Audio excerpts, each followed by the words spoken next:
Today we're stepping back into the 1950s with another digitized 8mm film reel from our collection. This one came to us with no notes, no labels, no clues. Just a silent can of film that turned out to be a window into a long ago day of farming life. As the reel begins, you'll see tractors working steadily across the fields and the kind of physical labor that defined farming in that era. There's a rhythm to it, hands, machines, and land all moving together.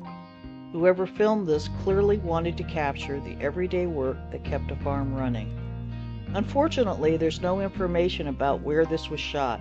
At one point, we see a vehicle with a black license plate and white lettering, but the details are just too soft to read.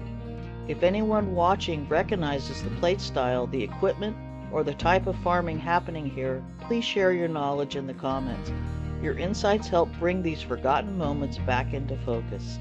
Thank you so much for watching and for supporting the channel. Every view, comment, and subscription helps us continue preserving and sharing these pieces of history. I truly appreciate you being here.